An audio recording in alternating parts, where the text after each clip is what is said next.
Hi everyone, PSC rank holder ചാനലിൻ്റെ പുതിയൊരു വീഡിയോയിലേക്ക് ഏവർക്കും സ്വാഗതം. സാനിറ്റേഷനെ കുറിച്ച് പറയുമ്പോൾ ഇതിനകത്ത് വരുന്നുള്ള ടൂൾസാണ് നമ്മുടെ HACCPയും GMP ഒക്കെ. നമ്മൾ ആദ്യം ഏറ്റവും ഇമ്പോർട്ടൻ്റ് ആയിട്ടുള്ളത് അതാണ് HACCPയും GMP. ബാക്കിയൊക്കെ നമുക്ക് സിമ്പിളായിട്ട് പഠിക്കാവുന്നതേ ഉള്ളൂ. പക്ഷേ ഈ ഫുഡ് പ്ലാൻ സാനിറ്റേഷൻ്റെ കേസിൽ നമുക്ക് കുറച്ച് റെഗുലേഷൻസ് കൂടി പഠിക്കാനുണ്ട്. ബാക്കിയൊക്കെ നമ്മൾ പറഞ്ഞാൽ എന്താണ് HACCPയിലും GMPയിലും പറഞ്ഞിട്ടായിട്ടുള്ള, അതായത് ടോട്ടൽ ക്വാളിറ്റി മാനേജ്മെൻറ്റിലൊക്കെ പറഞ്ഞിട്ടുള്ള കാര്യങ്ങൾ തന്നെയാണ്. ഡെഫിനിഷൻ എല്ലാത്തിൻ്റെയും ഒന്ന് ശ്രദ്ധിച്ച് വെക്കണം, മാറിപ്പോയത് കേട്ടോ. ഡെഫിനിഷൻ എന്ന് പറയുന്നത് food plan sanitation refers to the practices and procedures. എന്താണ് practices and procedures used to maintain a clean and hygienic environment in food processing and manufacturing facilities. അപ്പോൾ എന്താണ്? It is the practices and procedures used to maintain a clean and hygienic environment in food processing and manufacturing facilities. അപ്പോൾ food plan sanitation എന്ന് പറയുമ്പോൾ എന്താണ്? It refers to the practices and procedures use to maintain a clean and hygienic environment in food processing and manufacturing facilities. അപ്പോൾ manufacturing ഫെസിലിറ്റീസിലും അതുപോലെ തന്നെ food പ്രോസസ്സിങ്ങിലും ക്ലീനും അതുപോലെ തന്നെ ഹൈജീനിക് കണ്ടീഷൻസും കൊണ്ടുവരാൻ വേണ്ടിയിട്ടുള്ള പ്രാക്ടീസസിനെയും പ്രൊസീജിയേഴ്സിനെയും നമ്മൾ എന്താണ് പറയുന്നത്? ഫുഡ് പ്ലാൻ സാനിറ്റേഷൻ എന്ന് പറയുന്നു. ഓക്കെ, അപ്പോൾ ഡെഫിനിഷൻ മൂന്നിൻ്റെയും തമ്മിൽ നമ്മുടെ ടോട്ടൽ ക്വാളിറ്റീൻ്റെ ആയാലും GMPൻ്റെ ആയാലും HACCPൻ്റെ ആയാലും ആ ഡെഫിനിഷൻ തമ്മിൽ മാറിപ്പോയത്. അങ്ങനെ തന്നിട്ട് നമുക്ക് ഇത് ഏതാണെന്ന് ചോദിച്ചിട്ട് ABCD തന്നാൽ നമുക്കത് മാറിപ്പോയത്. ആ ഡെഫിനിഷൻ തറവായിരിക്കുക. അതിനകത്തുള്ള കാര്യങ്ങൾ ഏകദേശം ഒരുപോലെ തന്നെയാണ് വരുന്നത്.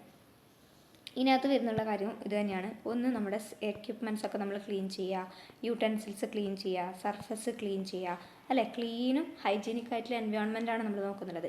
അപ്പോൾ ക്ലീനിങ് ചെയ്യണം, അല്ലേ? സർഫസും യൂട്ടൻസിൽസും എക്യുപ്മെൻറ്റ്സ് ഒക്കെ നമ്മൾ കറക്റ്റ് ചെയ്യുക. പിന്നെ പെസ്റ്റിനെ കൺട്രോൾ ചെയ്യുക. കുറച്ച് റെഗുലേഷൻസാണ് ഇവിടെ ഇമ്പോർട്ടൻ്റ് ആയിട്ട് വരുന്നത്. അതിലോട്ട് വരാം. അതിന് മുന്നേ കുറച്ച് കാര്യങ്ങൾ പറയാനുണ്ട്. അപ്പോൾ പെസ്റ്റ് കൺട്രോൾ, അതുപോലെ തന്നെ പ്രോപ്പർ വേസ്റ്റ് ഡിസ്പോസലും പെസ്റ്റ് കൺട്രോളും ഇമ്പോർട്ടൻ്റ് ആണ്. പിന്നെ GMPs ഇംപ്ലിമെൻറ്റ് ചെയ്യുക. പിന്നെ എംപ്ലോയീസിന് ട്രെയിനിങ് ആൻഡ് എഡ്യൂക്കേഷൻ കൊടുക്കുക. ഹൈജീനിക് പ്രാക്ടീസിനെ കുറിച്ചും സാനിറ്റേഷനെ കുറിച്ചൊക്കെ എംപ്ലോയീസിന് ട്രെയിനിങ്ങും എഡ്യൂക്കേഷനും കൊടുക്കുക. പിന്നെ റെഗുലർലി അത് ഇൻസ്പെക്ട് ചെയ്യുക, മോണിറ്റർ ചെയ്യുക. ക്ലെൻലിനെസ് റെഗുലർലി മോണിറ്റർ ചെയ്യുക, അതുപോലെ തന്നെ ഇൻസ്പെക്റ്റ് ചെയ്യുക. എന്തൊക്കെ കണ്ടാമിനേഷൻ കാര്യങ്ങൾ വരുന്നുണ്ടെന്നൊക്കെ ഡെയിലി അത് നോക്കിക്കൊണ്ടേ ഇരിക്കുക. പിന്നെ ഇവിടെ ഒന്നും കൂടെ ഉണ്ട്, അലർജൻ ഉണ്ടാവുമല്ലോ. നമ്മൾ ഫുഡ് പ്രോസസ്സിങ്ങിലായാലും അലർജൻ്റെ കണ്ടാമിനേഷൻ വരാം, അതുപോലെ തന്നെ പാത്തജൻസിൻ്റെ പ്രശ്നങ്ങൾ വരാം. അപ്പോൾ ഈ അലർജനെയും പാത്തജനെയും കൺട്രോൾ ചെയ്യാനുള്ള മെഷേഴ്സ് എടുക്കുക. പിന്നെ വാട്ടർ ക്വാളിറ്റി സാനിറ്റേഷൻ നോക്കുക, HACCP ഇംപ്ലിമെൻറ്റ് ചെയ്യുക. ഇതാണ് മെയിനായിട്ട് നമ്മൾ ഇതിനകത്ത് ചെയ്യേണ്ടത്. നമ്മുടെ ഈ പറഞ്ഞിരിക്കുന്ന ഫുഡ് പ്ലാൻ സാനിറ്റേഷൻ്റെ കേസിൽ നമുക്ക് പറയാനുള്ളത്. അങ്ങനെ ചെയ്തിട്ടുണ്ടെങ്കിലുള്ള ബെനിഫിറ്റ്സ് എന്തൊക്കെയായിരിക്കും? ഒന്ന്, ഫുഡ് ബോൺ ഇൽനെസ് ഇല്ലാണ്ടാവും, നമുക്ക് പ്രൊഡക്റ്റിൻ്റെ ക്വാളിറ്റി ഇൻക്രീസ് ചെയ്യാം, ഷെൽഫ് ലൈഫ് ഇൻക്രീസ് ചെയ്യാം, ഫുഡ് സേഫ്റ്റി എൻഷുർ ചെയ്യാം. പിന്നെ എന്താണ്?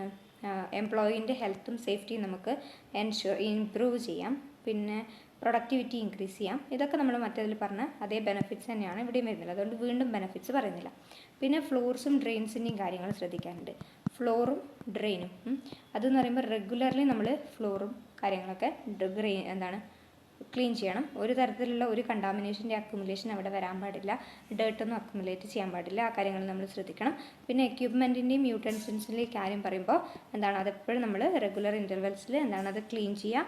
അതുപോലെ തന്നെ ആഫ്റ്റർ യൂസ്, ഓരോ യൂസ് കഴിഞ്ഞിട്ടും ക്രോസ് കണ്ടാമിനേഷൻ ഇല്ലാണ്ട് കൂടി നമ്മൾ ശ്രദ്ധിക്കുക.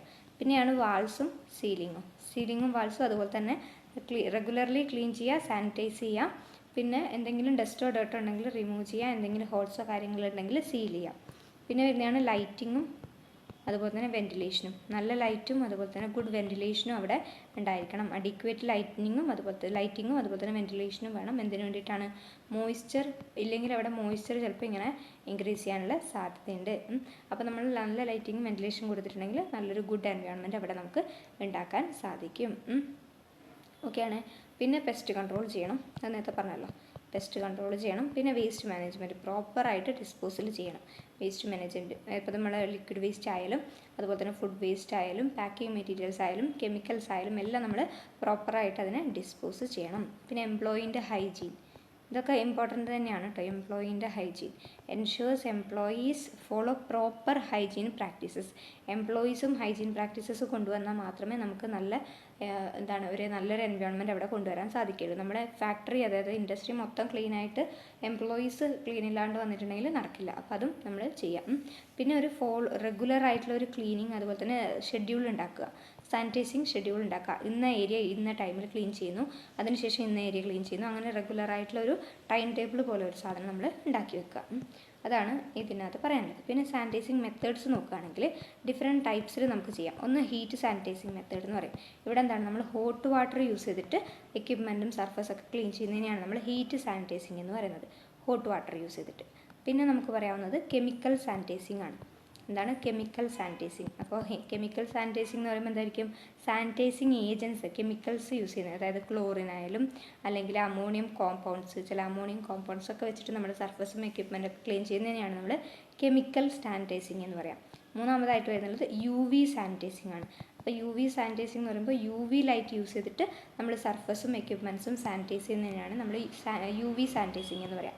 അപ്പോൾ മെയിനായിട്ട് 3 സാനിറ്റൈസിങ് മെത്തേഡ്സ് ആണുള്ളത്. ഒന്ന് ഹീറ്റ് സാനിറ്റൈസിങ്, പിന്നെ ഒന്ന് കെമിക്കൽ സാനിറ്റൈസിങ്, പിന്നെ വരുന്നതാണ് UV സാനിറ്റൈസിങ്. അത്രയും കാര്യങ്ങൾ ഓർത്തു വെക്കാം. ഇനിയുള്ളതാണ് റെഗുലേഷൻസ്. FDA എന്ന് പറഞ്ഞാൽ എന്താണെന്നറിയാലോ? ഫുഡ് ആൻഡ് ഡ്രഗ് അഡ്മിനിസ്ട്രേഷൻ ആണ്. അതേപോലെ തന്നെ FDC എന്ന് കണ്ടിട്ടുണ്ടെങ്കിൽ, FDC എന്ന് വെച്ചിട്ടുണ്ടെങ്കിൽ food drug and cosmetic act ആണ് കേട്ടോ. FD ആൻഡ് C എന്ന് കാണാൻ സാധിക്കും. FDA പറഞ്ഞാൽ ഫുഡ് ആൻഡ് ഡ്രഗ് അഡ്മിനിസ്ട്രേഷൻ ആണ്. ഇവിടെ FDC എന്ന് കണ്ടിട്ടുണ്ടെങ്കിൽ, അത് ഇങ്ങനെ ഉണ്ടാവും കേട്ടോ, FD ആൻഡ് C എന്ന് പറഞ്ഞിട്ടുണ്ടാവും. അപ്പോൾ ഫുഡ് ഡ്രഗ് ആൻഡ് കോസ്മെറ്റിക് ആണ് വരിക. അപ്പോൾ FDA റെഗുലേഷൻസും ഉണ്ട് നമുക്ക് പഠിക്കാൻ, അതുപോലെ തന്നെ USDA റെഗുലേഷൻസും ഉണ്ട്, USDA ഉണ്ട്. അപ്പോൾ ആദ്യം നമ്മൾ FDA നോക്കാം. അപ്പോൾ FDAൻ്റെ ഇതിനകത്തെന്ന് പറയുമ്പോൾ FDA regulates food plan sanitation under the 2-3 act ഉണ്ട്. അതിൻ്റെ ബേസിസിലാണ് ഈ FDA റെഗുലേറ്റ് ചെയ്തിട്ടുള്ളത്. ഒന്ന് നമ്മൾ ഈ പറഞ്ഞ food drug and cosmetic act, പിന്നെ ഒന്ന് FSMA എന്ന് പറയും. എന്താണ്? Food safety modernisation act. FSMA പറഞ്ഞാൽ ഫുഡ് സേഫ്റ്റി മോഡേണൈസേഷൻ ആക്ട്. ഈ പറഞ്ഞിരിക്കുന്ന 2 ആക്ടിൻ്റെ ബേസിസിലാണ് FDA റെഗുലേറ്റ് ചെയ്യുന്നത്. അപ്പോൾ അവിടെ നമുക്ക് CGMPs ഉണ്ടല്ലോ, CGMPs വരുന്നുള്ളത് 21 CFR. ആദ്യം നമ്മൾ CFR എന്താണെന്ന് ഓർത്ത് വെച്ചോ. കോഡ് ഓഫ് ഫെഡറൽ റെഗുലേഷൻ ആണ് കേട്ടോ. കോഡ് ഓഫ് ഫെഡറൽ റെഗുലേഷനാണ് നമ്മൾ CFR എന്നുകൊണ്ട് ഉദ്ദേശിക്കുന്നത്.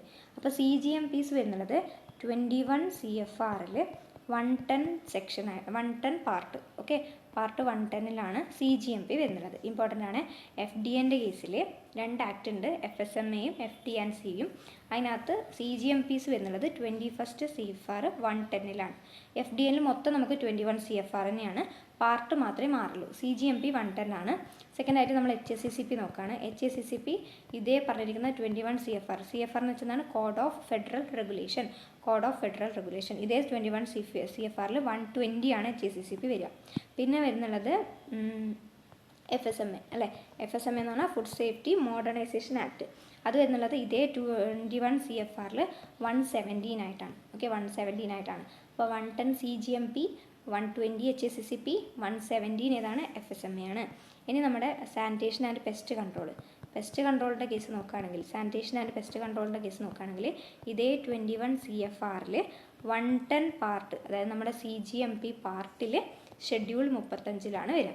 ഓക്കെ, ഷെഡ്യൂൾ 35ലാണ് പെസ്റ്റ് കൺട്രോൾ വരുന്നുള്ളത്. ഇനി ഇതേ 21 CFRൽ 110ൽ 4.45 ആയിട്ടാണ് നമ്മുടെ വേസ്റ്റ് ഡിസ്പോസൽ വരുന്നത്. വേസ്റ്റ് ഡിസ്പോസലാണെങ്കിൽ 110ൽ 45 ഷെഡ്യൂളാണ്. പെസ്റ്റ് കൺട്രോൾ ആണെങ്കിൽ 35th ഷെഡ്യൂളാണ്.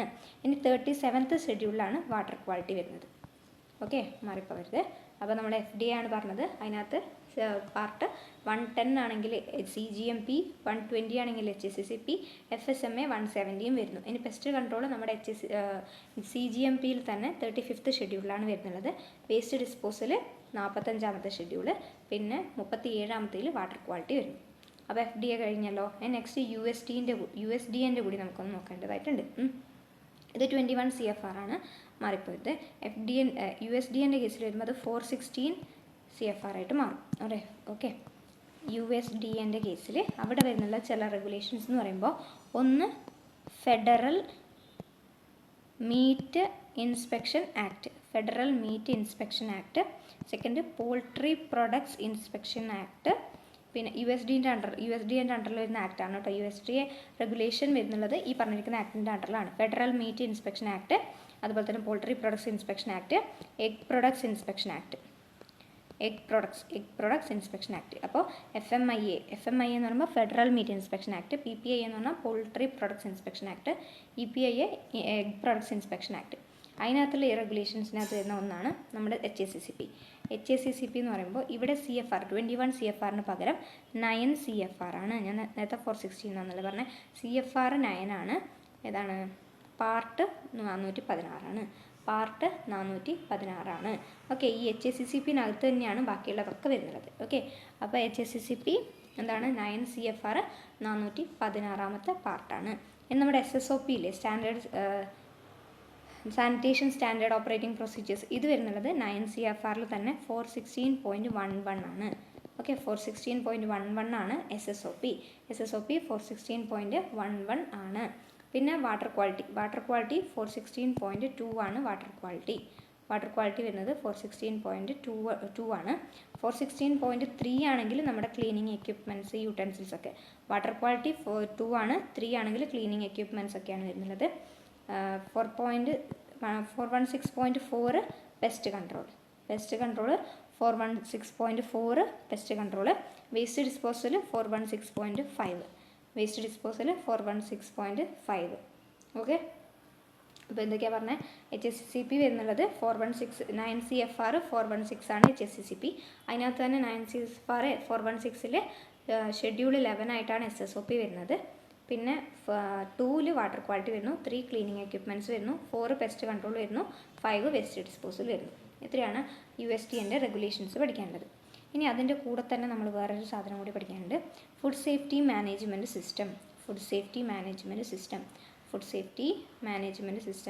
FSMS എന്ന് പറഞ്ഞാൽ ഫുഡ് സേഫ്റ്റി മാനേജ്മെൻറ്റ് സിസ്റ്റമാണ്. ജസ്റ്റ് ഒന്ന് അറിഞ്ഞു വെച്ചാൽ മതി.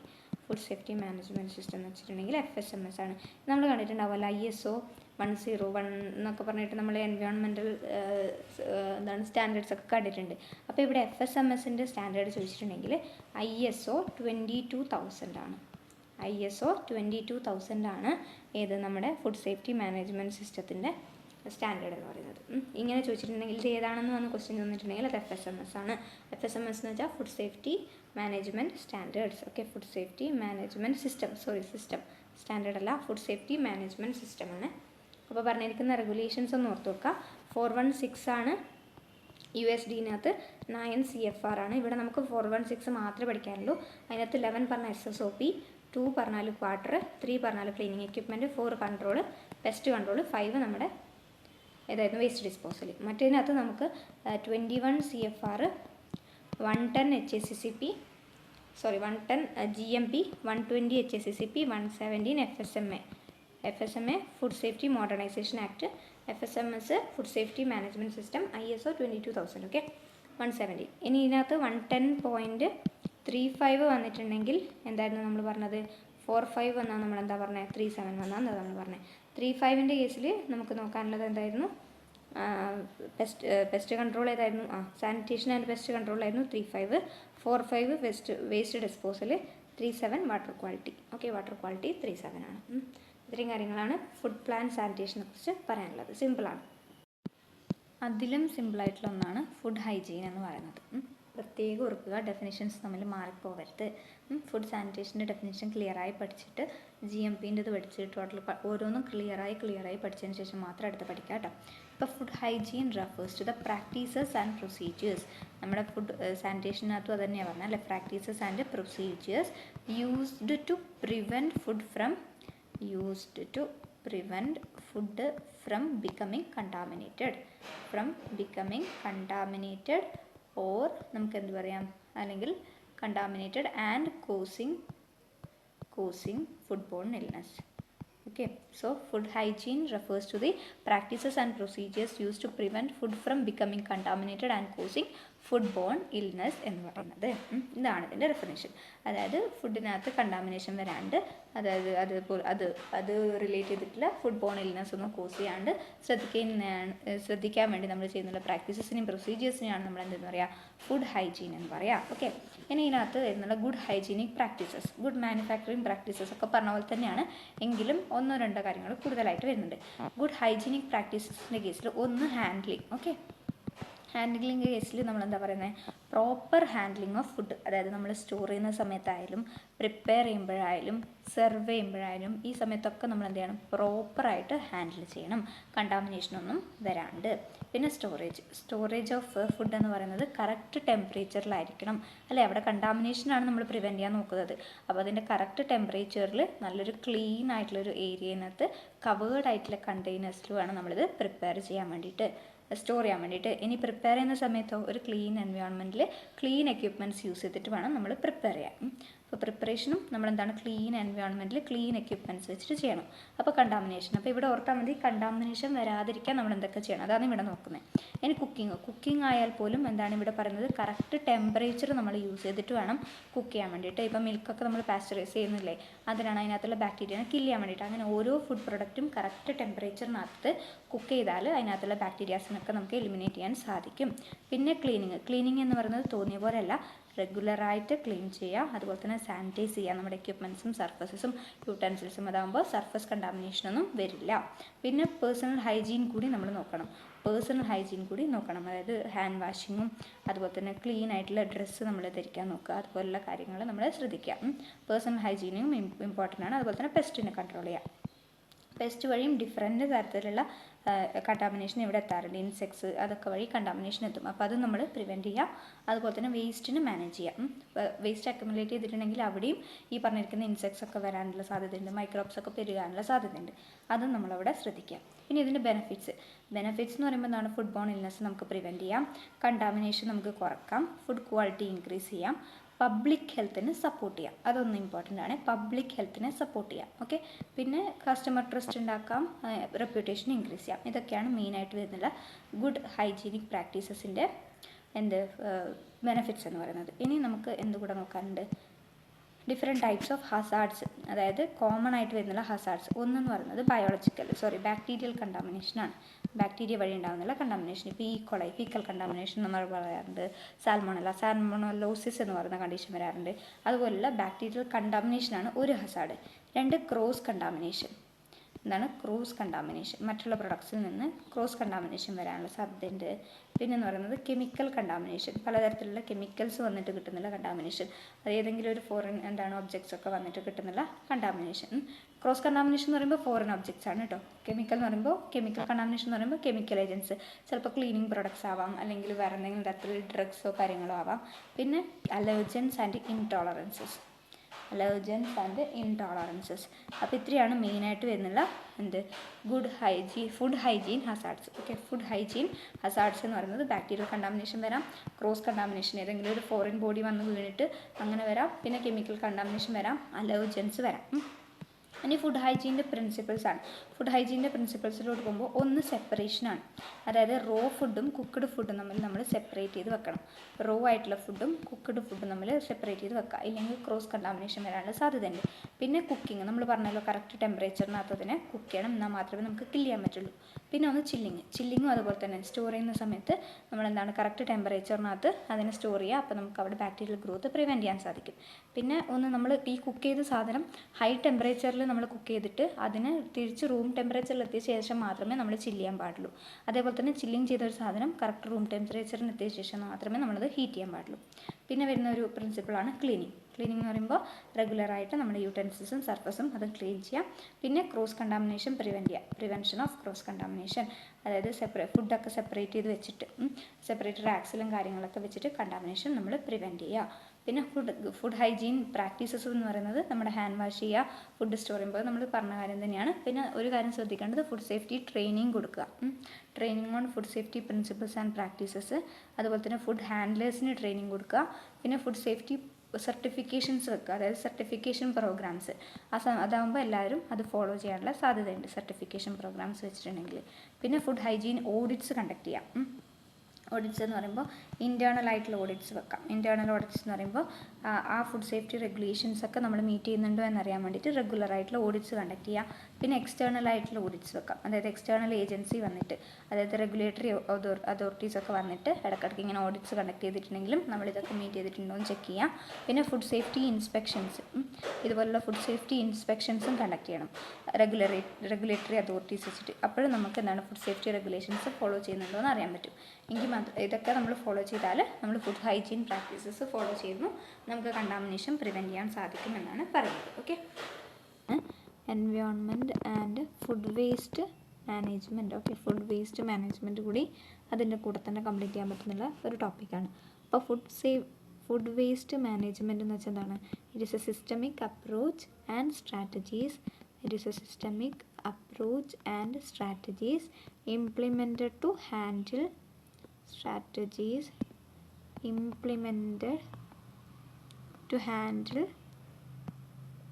and redirect food and agricultural products for better purposes such as human consumption, animal feed, industrial application and other environmental benefits. അപ്പോൾ ഫുഡ് വേസ്റ്റ് മാനേജ്മെൻറ്റ് എന്ന് പറഞ്ഞാൽ എന്താണ്? സിസ്റ്റമിക് അപ്രോച്ചാണ്. അതുപോലെ തന്നെ ഒരു സിസ്റ്റമിക് ആയിട്ടുള്ള സ്ട്രാറ്റജീസാണ്. എന്തിനു വേണ്ടിയിട്ട്? നമ്മുടെ ഈ പറഞ്ഞിരിക്കുന്ന എന്താണ്, നമ്മുടെ ഈ ഫുഡിൽ ഉണ്ടാകുന്നുള്ള വേസ്റ്റ്, അതുപോലെ തന്നെ അഗ്രികൾച്ചറൽ പ്രൊഡക്ട്സിനൊക്കെ നമ്മൾ എന്താണ് ബെറ്റർ പർപ്പസസിന് വേണ്ടി യൂസ് ചെയ്യുക. അതായത് ഹ്യൂമൻ കൺസംഷന് വേണ്ടിയിട്ട്, ആനിമൽസിന് ഫുഡായിട്ട്, അല്ലെങ്കിൽ മറ്റു തരത്തിലുള്ള എൻവയോൺമെൻറ്റൽ ബെനിഫിറ്റ്സ് ആയിട്ട്, ഇപ്പോൾ നമുക്ക് കമ്പോസ്റ്റ് പോലുള്ള ബെനിഫിറ്റ്സ് ആയിട്ട് എൻവയോൺമെൻറ്റൽ പ്രൊഡക്റ്റാക്കി മാറ്റാം. അതുപോലുള്ള അപ്രോച്ചസ് എടുക്കുകയാണ് നമ്മൾ ഇതിലൂടെ ഉദ്ദേശിക്കുന്നത് ഫുഡ് വേസ്റ്റ് മാനേജ്മെൻറ്റ് എന്ന് പറയുന്നത്.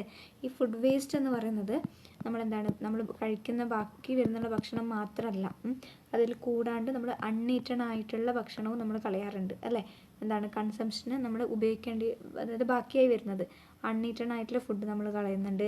അതുപോലെ തന്നെ എക്സ്പയർഡ് ഫുഡ് ഐറ്റംസ് നമ്മൾ കളയുന്നുണ്ട്. പിന്നെ കിച്ചണിൽ നമ്മളിപ്പോൾ വെജിറ്റബിൾ കട്ടിങ്സ്, അങ്ങനത്തെ പലതരത്തിലുള്ള ഫുഡ് വേസ്റ്റാണ് ഉണ്ടാകുന്നത്. അപ്പോൾ നമ്മൾ കഴിച്ച് കളയുന്ന ഫുഡ് വേസ്റ്റ് മാത്രമല്ല ഇവിടെ വരുന്നത്, ഒരുപാട് എന്താണ് വേസ്റ്റ് ഇവിടെ പലതരത്തിൽ, അതായത് ഇപ്പോൾ അൺഈറ്റൺ ആയിട്ടുള്ളത്, എക്സ്പയർഡ് ആയിട്ടുള്ളത്, അതുപോലെ തന്നെ നമ്മളൊരു ഫുഡ് പ്രിപ്പയർ ചെയ്യുമ്പോൾ, ഫുഡ് സെർവ് ചെയ്യുമ്പോൾ, അങ്ങനെ പലതരത്തിൽ ട്രാൻസ്പോർട്ട് ചെയ്യുമ്പോൾ, അങ്ങനെയൊക്കെ പലതരത്തിൽ എന്താണ് വേസ്റ്റ് അവിടെ ജനറേറ്റ് ചെയ്യുന്നുണ്ട്.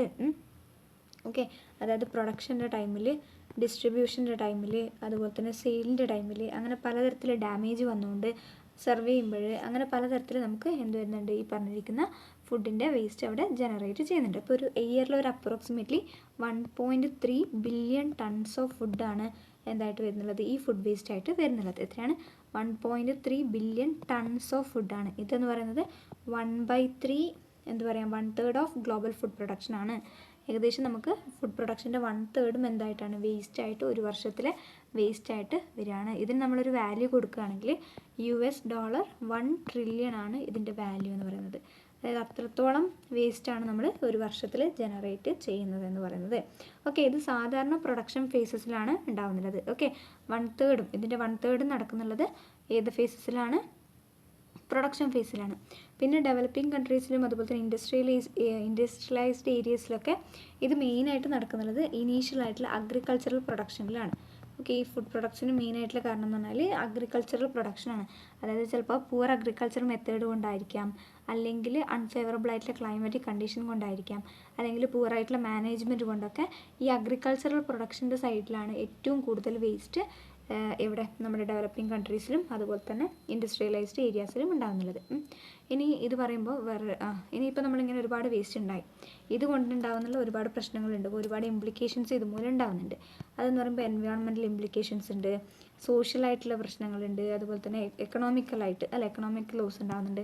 അങ്ങനെ പലതരത്തിൽ ഇംപ്ലിക്കേഷൻസ് കോസ് ചെയ്യുന്നുണ്ട്. അപ്പോൾ ഫസ്റ്റ് നമുക്ക് എൻവയോൺമെൻറ്റൽ ഇംപ്ലിക്കേഷൻസ് എന്തൊക്കെയാണെന്ന് നോക്കാം.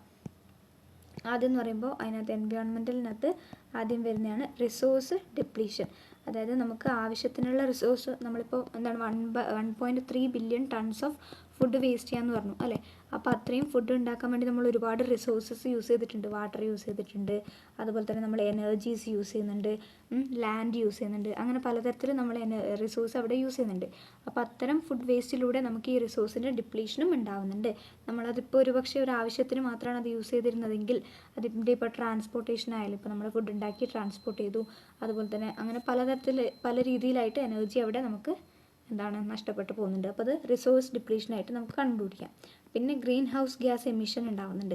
ഗ്രീൻ ഹൗസ് ഗ്യാസ് എന്ന് പറയുമ്പോൾ നമ്മുടെ മീത്തേൻ, കാർബൺ ഡൈ ഓക്സൈഡ് പോലുള്ള ഗ്രീൻ ഹൗസ് എഫക്റ്റിന് കോൺട്രിബ്യൂട്ട് ചെയ്യുന്നുള്ള ഗ്യാസിനെയാണ് നമ്മൾ ഗ്രീൻ ഹൗസ് ഗ്യാസ് എന്ന് പറയുന്നത്. അതായത് നമ്മളിപ്പോൾ ബാക്കി വന്ന വേസ്റ്റിന് നമുക്ക് വേറെ ഒന്നും ചെയ്യാൻ പറ്റില്ല. നമ്മളെന്താണ് ലാൻഡ് ഫിൽസിൽ പോയിട്ട് ബറി ചെയ്യുക, അല്ല അവിടെ പോയി തട്ടുകയാണ് ചെയ്യുന്നത്. അപ്പോൾ അങ്ങനെയുള്ള സമയത്ത് അവിടെ അതിൻ്റെ ഡിഗ്രഡേഷൻ, ഡൈജഷൻ, ഡീകമ്പോസിഷൻ നടക്കുമ്പോൾ മീത്തേൻ പോലുള്ള, കാർബൺ ഡൈ ഓക്സൈഡ് പോലുള്ള ഗ്യാസസ് അവിടെ ഉണ്ടാകുന്നു. അതുപോലെ തന്നെ ഇതിൻ്റെ പ്രൊഡക്ഷൻ്റെ ടൈമിലും ട്രാൻസ്പോർട്ടേഷൻ്റെ ടൈമിലൊക്കെ ഈ പറഞ്ഞിരിക്കുന്ന ഗ്യാസസ് ഉണ്ടാവാനുള്ള സാധ്യതയുണ്ട്. അപ്പോൾ green house gas emission food പ്രൊഡക്ഷനിലൂടെ, ഫുഡ് വേസ്റ്റിലൂടെ ഉണ്ടാവുന്ന ഒരു പ്രശ്നമാണ്. പിന്നെ ബയോഡൈവേഴ്സിറ്റി ഇമ്പാക്റ്റ്, അതായത് നമ്മൾ എത്രത്തോളം ഫുഡ് ഉണ്ടാക്കണമെങ്കിൽ നമുക്ക് എത്രത്തോളം അഗ്രികൾച്ചർ ചെയ്യണം, എത്രത്തോളം പ്രൊഡക്ഷൻ വേണം അല്ലേ, അത്രത്തോളം റോ മെറ്റീരിയൽസ് നമുക്ക് വേണം. ആ റോ മെറ്റീരിയൽസ് കിട്ടിയാൽ മാത്രമേ നമുക്കത് പ്രൊഡക്റ്റാക്കി മാറ്റാൻ പറ്റുള്ളൂ. അപ്പോൾ ഇത്രത്തോളം റോ മെറ്റീരിയൽസ്, അതായത് ഇപ്പോഴത്തെ കറണ്ട് ഡിമാൻഡിനനുസരിച്ച് നമ്മൾ ഫുഡ് ഉണ്ടാക്കണമെങ്കിൽ അത്രത്തോളം റോ മെറ്റീരിയൽസ് നമുക്ക് ആവശ്യമാണ്. അപ്പോൾ അത്രത്തോളം റോ മെറ്റീരിയൽ നമുക്ക് ആവശ്യമാണെങ്കിൽ അത്രത്തോളം നമ്മൾ അഗ്രികൾച്ചർ ചെയ്യണം അല്ലേ.